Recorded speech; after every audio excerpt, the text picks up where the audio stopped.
Mga ka-DIY, welcome back to our YouTube channel. So for today, meron naman tayong re-reviewin at susubukan na 12 volts vacuum cleaner. So saktong-sakto yan dito sa ating kotse. Hindi ko kasi yan napapa-car wash mga ka-DIY. Bihira ko naman siya gamitin. Kaso syempre, kapag kumakain sa loob, hindi natin maiiwasan na magkaroon talaga ng mga mismis. So pag hinuhugasan ko kasi to, hilamos lang. Tapos, wala kasi akong vacuum. Garahe lang kasi ito, nakikipag lang kami dito, nirerentahan lang namin. So, hindi ko magamit yung vacuum sa bahay. Kaya bumili ako nito, 12 volts na vacuum cleaner. So, try natin kung legit ba at kayang-kaya bang i-vacuum ang ating sasakyan. Ang brand nga pala nito ay Tilex. So, nabili ko to 500 or 400 plus lang mga ka-DIY. So, sulit na siya sa presyo niya. Kaya, binili ko na mga ka-DIY. Ngayon, gamitin natin. Siya nga pala kapag gagamitin nyo siya sa cigarette plug ng kotse or sasakyan nyo, buhayin nyo yung sasakyan ha. Kasi, 120 watts po to. Medyo malakas. Baka malobat yung ating battery kung hindi nyo bubuhayin yung sasakyan. So, ikabit natin mga ka-DIY. Sa package niya nga pala, so, buksan na natin. Siyempre yung user manual, yung ating mga accessories.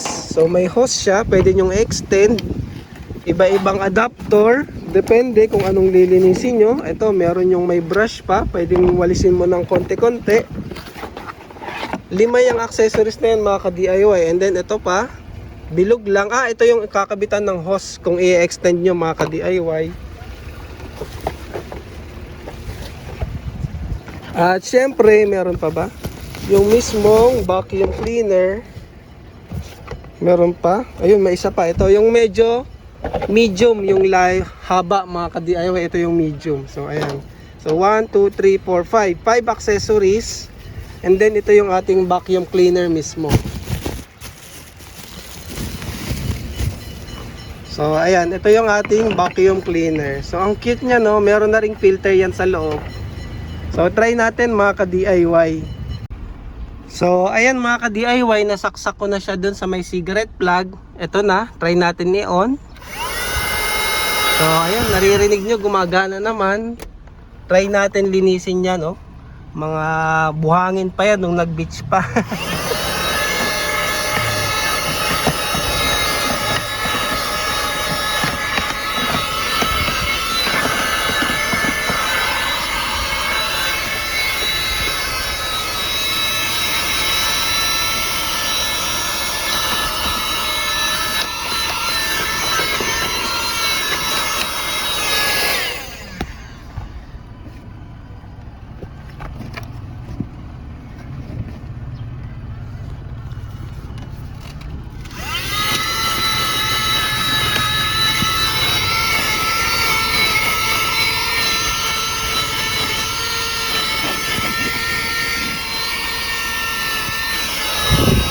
So try natin dun sa may likuran.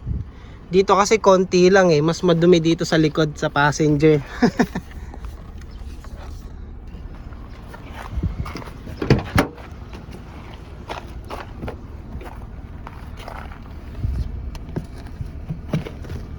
So ayan, nakikita nyo yung mga buhangin na yan mga ka-DIY. So try natin vacuuming yan.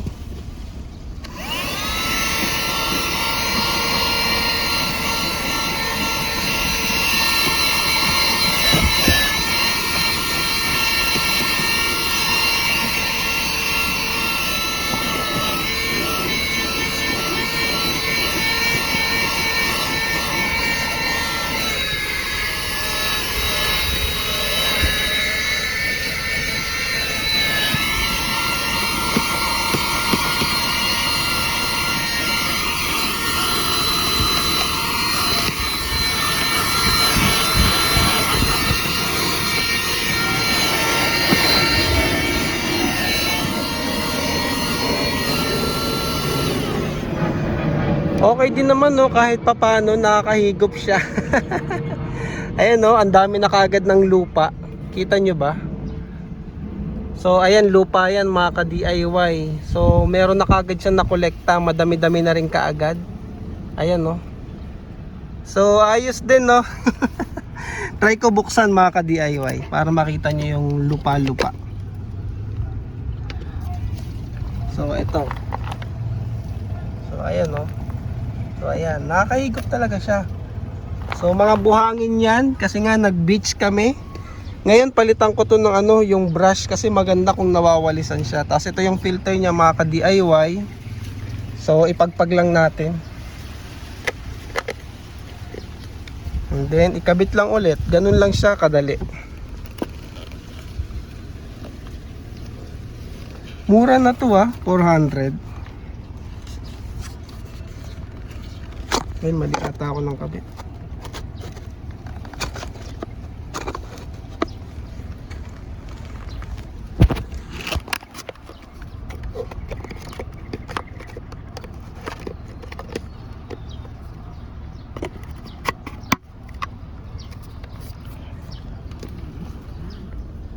So, try ulit natin mga ka-DIY. Pinalitan ko siya, parang walis naman to.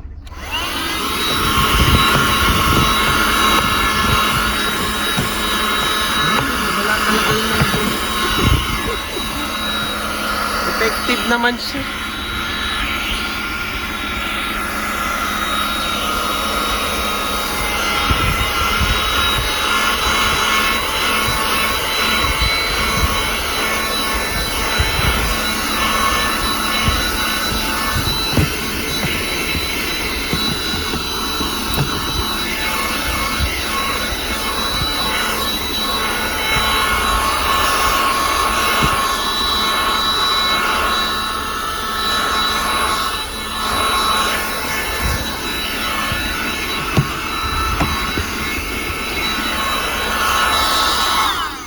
So, ayun mga ka-DIY, para sa akin pwede na rin to, no?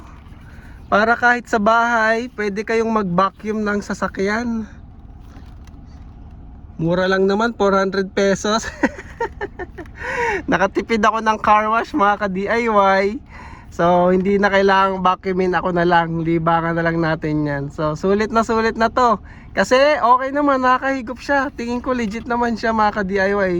Brand naman yan Tilex. So ayan. So kung gusto ko nyo, kung interested kayo dito mga ka-DIY, check nyo na lang yung link sa baba ng inyong screen or sa screen mismo. So ayun lang, maraming salamat and thank you for watching mga ka-DIY.